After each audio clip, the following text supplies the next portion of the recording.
Un auteur, un ouvrage, une édition, Radio Éthique vous propose d'arpenter les rayons de sa bibliothèque écologique et responsable. Comment désherber et bien contrôler les herbes indésirables sans utiliser d'herbicides chimiques nocifs pour la santé et la planète. Je désherbe sans produits chimiques est un ouvrage qui vient de paraître dans la collection Facile et Bio aux éditions Terre Vivante. Son auteur, l'ingénieur écologue et agronome Denis Pépin, répond aux questions de Jean Tonelli pour Radio Éthique. Moi, quand je voulais désherber sans produits chimiques, on me disait que le meilleur produit était l'huile de coude à l'époque. Vous en avez trouvé d'autres ? Oui, éviter que les herbes indésirables s'installent, c'est la meilleure des solutions. Voilà, l'huile de coude c'est fatigant, c'est pénible, ça prend du temps et donc c'est vraiment pas la meilleure des solutions. Donc le désherbage à la main, on essaye de le limiter le plus possible et donc la seule solution c'est d'éviter que les herbes s'installent en prenant des mesures préventives qui marchent très bien si on le fait à temps. Donc on est toujours dans le même principe, le préventif est bien meilleur que le curatif.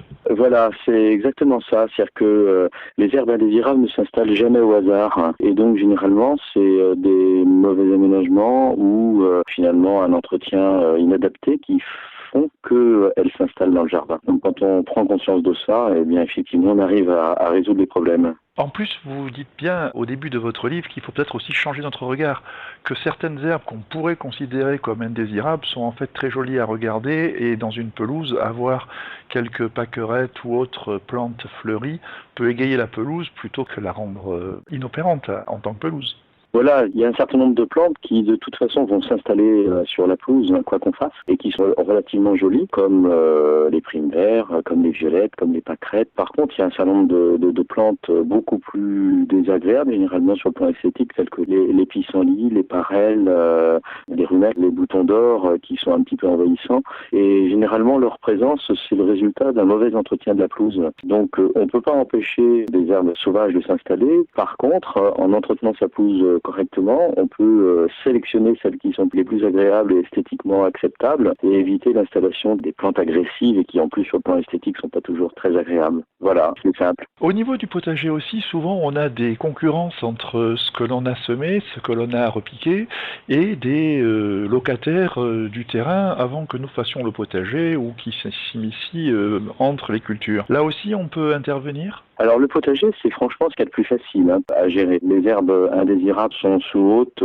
surveillance, sous contrôle. La première des choses, c'est d'épuiser très vite le stock de graines indésirables en pratiquant ce qu'on appelle le faux semis, c'est-à-dire travaillant sa terre à l'avance, et puis laissant pendant 3-4 semaines le temps des herbes indésirables de germer. Ensuite, on va les farcler pour les éliminer. Ensuite, les semis, on va éviter les semis à la volée parce que là, on peut plus désherber avec un outil, mais on oublie de faire ça à la main. Donc ça, on oublie, on sème en rang, en ligne. Et puis, le plus vite possible, on va pailler, couvrir la terre en permanence. Dès que les plantes sont levées, dès qu'elles ont été repiquées, replantées, transplantées, on va couvrir le sol avec un paillis jusqu'à la récolte, jusqu'à la mise en culture suivante, de sorte que le sol soit toujours couvert. La couverture du sol par le paillage, évidemment, ce ne sont pas des paillages plastiques parce que ça, c'est vraiment intolérable dans un jardin bio. Et puis, c'est très mauvais pour la vie du sol. Donc, on va utiliser tous les déchets du jardin qu'on va éventuellement broyer avec sa tondeuse pour les étaler de façon plus simple et plus esthétique. Et ces techniques-là du paillage,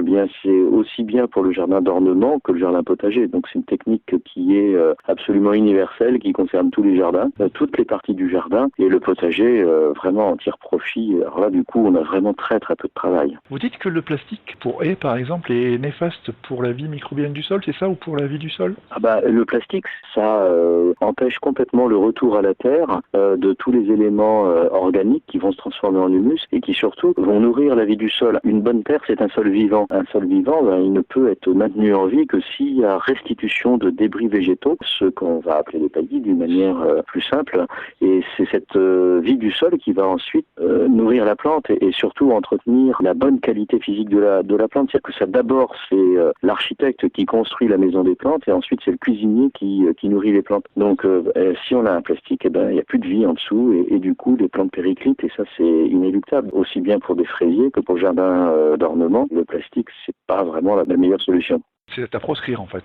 Ou en tout cas, peut-être pas à proscrire totalement, mais c'est une solution de transition qu'on va laisser en place sur un jardin d'ornement, par exemple sur 1 an, 2 ans, 3 ans maximum, le temps de l'installation des plantes. C'est vrai que c'est bien à ce moment-là, mais très vite il faut l'enlever pour pouvoir remettre au sol des éléments organiques qui vont nourrir les plantes tout simplement.